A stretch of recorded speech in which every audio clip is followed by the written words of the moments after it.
এই হচ্ছে happy valley পার্কের পুরো মেন গেট।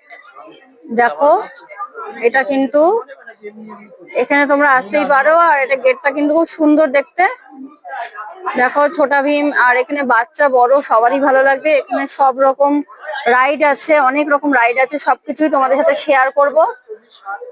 এটা এই পার্কটা রয়েছে হাবড়াতে, হাবড়ার হ্যাপি ভ্যালি পার্ক এটা। আর আগে তোমাদের দেখালাম।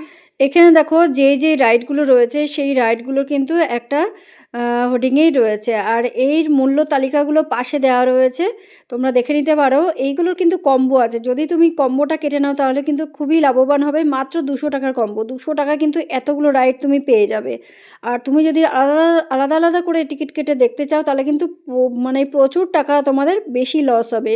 তাই আমার মতে তোমরা সবাই যখনই আসবে এখানে তখনই কিন্তু কম্বো কেটে নেবে।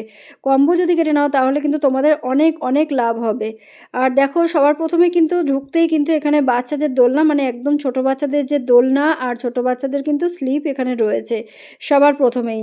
আর তারপরেই রয়েছে কিন্তু এখানে বিভিন্ন বসার জায়গা। আর এই রাইডটা দেখতে পাচ্ছ, এই রাইডটা রয়েছে, এটা একটা মৌমাছির রাইড, ইংরেজিতে যেটা বি বলা হয়, মৌমাছির রাইড। এই রাইডটা কিন্তু অনেক পুরনো, 2015 সালেও কিন্তু আমি যখন গিয়েছিলাম এখানে তখন কিন্তু এই রাইডটা ছিল, কিন্তু 2026-এ কিন্তু এখানে অনেক কিছু নতুন হয়েছে যেগুলো তোমাদের সাথে আমি শেয়ার করব। আর এখানে কিন্তু ওয়াটার পার্কও রয়েছে, যেটা কিন্তু শীতকালে বন্ধ থাকে, শীতকালে চালু থাকে না, কিন্তু ওটা মার্চ মাসে কিন্তু চালু করে দেয়। তাই তোমরা যদি মার্চ মাসে আসো তাহলে কিন্তু সব রাইডগুলো নিতে পারবে, আর যদি শীতকালে আসো তাহলে কিন্তু একদমই মানে ওই জলের রাইডগুলো নিতে পারবে না। তো তারপরেই দেখো এখানে কিন্তু বাচ্চাদের একটা বসার ভীষণ সুন্দর একটা অ্যাম্বিয়েন্স রয়েছে, আর এটা পুরোপুরি গ্রিন আর্টিফিশিয়াল গ্রাস দিয়ে তৈরি করা, কিন্তু বাচ্চাদের খুব মজার মজার জিনিস রয়েছে। আর এখানে রয়েছে বিভিন্ন ধরনের পাখি, বিভিন্ন ধরনের পাখি রয়েছে, পাখিরা লয় বলতে পারো যেটা।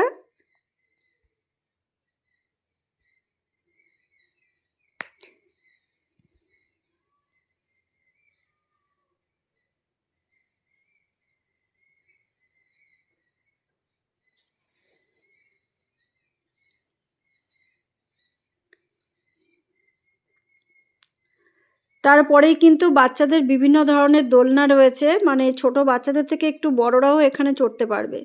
আর এই বড়দের দোলনাগুলোতে বাচ্চারা তো এমনিই চড়তে পারবে, কিন্তু গার্জিয়ানদের একটু দেখতে হবে। আর এখানে দেখো ছোট ছোট বাচ্চাদের কত রকমের চরকি আছে, যেটাতে বাচ্চারা খুব হ্যাপি হয়ে যায়। এগুলোর কোনো পয়সা লাগে না, এখানে ঢুকলে এরা এন্টারসে এনে মানে যখন তখনই উঠতে পারে আর যখন তখন নামতে পারে, কোনো রকম সময়সীমা নেই এখানে উঠলে।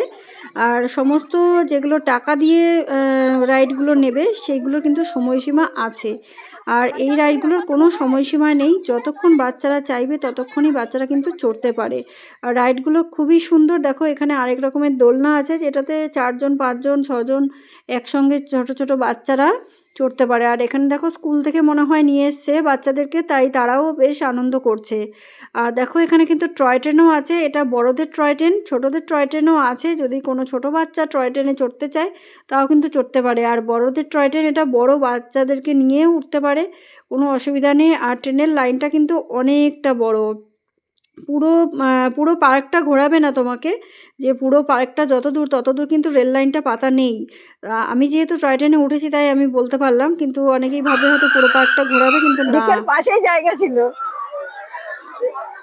দেখো এই রাইডটা কেমন হবে আমি জানি না, এই রাইডটা পুরো সেটআপটা আমি দেখাচ্ছি তোমাদের।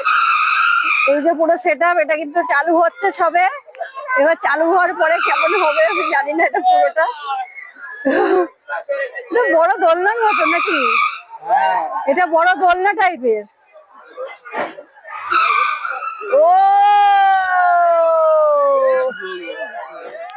এইটা রয়েছে একটা ক্রিকেট গ্রাউন্ড। আর তোমরা আগেরটা তো দেখতেই পেলে যে ওই রাইডটা কেমন ছিল, দোলনকার, সেই দোলনকার কিন্তু অনেক জোরে দোলে। আর এখানে সামনেই রয়েছে বাচ্চাদের অন্য রকমের এক রকমের দোলনা, যেটা হচ্ছে চরকির মতো ঘুরবে। তারপরে কিন্তু আমরা উঠে গেছিলাম এই ঘোড়ার মধ্যে, এই ঘোড়ার রাইডটা দারুণ ছিল। আর তারপরে কিন্তু এখানে কার রেসিংয়ের একটা রাইড রয়েছে। ওই 200 টাকার কম্বোর মধ্যে কিন্তু এই সমস্ত রাইডগুলো কিন্তু চলে আসছে, কোনো রকমেই আলাদা করে পয়সা লাগছে না। আর তোমার যদি একটা মানে কম্বো নাও, তাহলে কিন্তু সেই কম্বোতে তুমি যদি চাও যে আমি এই রাইডটা নিতে চাই না, আমার হাজবেন্ড বা আমার ভাই বা আমার বোন যদি রাইডটা নিতে চায়, সে কিন্তু ওই একটা কম্বোতে কিন্তু চড়তে পারবে। তো তারপরে রয়েছে কিন্তু এখানে বোটিং। বোটিংয়ের জায়গাটা কিন্তু অনেক বড়, আর প্রচণ্ড ভিড় ছিল বোটিংয়ে শীতকালে, যেহেতু শীতকালে সবাই ছুটি থাকে স্কুল টুল, তো সবাই যেহেতু যায় শীতকালে বেশিরভাগই ঘুরতে। আর তারপরে ছিল কিন্তু বুল রাইড। তো বুল রাইডে কিন্তু আমি নিজে রাইড করেছিলাম। তোমরা দেখো বুল রাইডে কিন্তু অনেকেই ভয় পায়, আর অনেক মেয়েরাই ভয় পায়, যে মেয়েরা ভাবে যে না উঠবো না, কিন্তু আমি সেটা করিনি। আমি একটা মেয়ে হয়েও আমি চেয়েছি যে না, আমি সব কিছুকে সঙ্গেই লড়াই করে বাঁচতে হবে। তো আমি দেখি কতক্ষণ থাকতে পারি। আর তোমরা পুরো ভিডিওটা দেখতে থাকো, আর যদি তোমাদের ভালো লাগে অবশ্যই একটা লাইক কমেন্ট শেয়ার করে দিও, যাতে সবাই তোমাদের মতন অনেকেই আছে যারা জানে না এই পার্কটা সম্পর্কে, তারাও জানতে পারবে, আর কি কি রাইড আছে তারাও জানতে পারবে। আর অবশ্যই একটা সাবস্ক্রাইব করে রেখো, আর বেল আইকনটা অন করে রেখো, তাহলে কিন্তু তোমরা আমার নতুন নতুন ভিডিওর আপডেট পেয়ে যাবে। দেখো আমি পড়ে গেছি, কিন্তু আমার কাছে খুব মজার লেগেছে এই রাইডটা। আর তারপরেই ছিল বাচ্চাদের জাম্পিং, যেটা টিকিট ছিল 30 টাকা, যেটা আমাদের এখানে মেলাতেও কিন্তু 30 টাকাই টিকিট থাকে, কিন্তু আমাদের কোনো টিকিট লাগেনি, যেহেতু আমাদের কম্বো কাটা ছিল। তারপরেই কিন্তু চলে এসেছি আমরা হন্টেড হাউসে, যেখানে 5 বছরের নিচে বাচ্চাদের কিন্তু ঢুকতে দেওয়া হয় না। যারা হার্ট পেশেন্ট, যারা প্রেগনেন্ট, তাদেরকে কিন্তু এখানে ঢুকতে দেওয়া হয় না, কারণ ভেতরটা প্রচণ্ড ভয়ানক ছিল। আর তারপরেই ছিল এখানে কিন্তু গেম জোন, যেটাতে আমরা গেম জোনে কোনো গেমই খেলতে পারিনি, কারণ আমাদের এতগুলো রাইড নিতে নিতে রাত হয়ে গেছিলো। 7টা 7:30 বেজে গিয়েছিল প্রত্যেকটা রাইড নিতে। তো তোমরা যদি কেউ গেম এখানে নিতে চাও, তাহলে কিন্তু ওই কম্বোতেই তোমরা এখানে গেম খেলে নিতে পারবে। আর গেমের পাশেই ছিল হন্টেড হাউস। হন্টেড হাউসে কিন্তু আমি ভালো রকম এনজয় করে নিয়েছি। তারপরে ছিল 5D হল। এখানে কিন্তু দুর্দান্ত লেগেছে এই 5D হল। যতক্ষণ না তুমি ভেতরে ঢুকবে ততক্ষণ কিছুই বুঝতে পারবে না যে কত অসাধারণ ছিল। সায়েন্স সিটিতে আমরা কলকাতায় যখন গিয়েছিলাম, তখন কিন্তু আমরা 3D দেখেছিলাম, এখানে কিন্তু 5D। দারুণ লেগেছে। কেমন লাগলো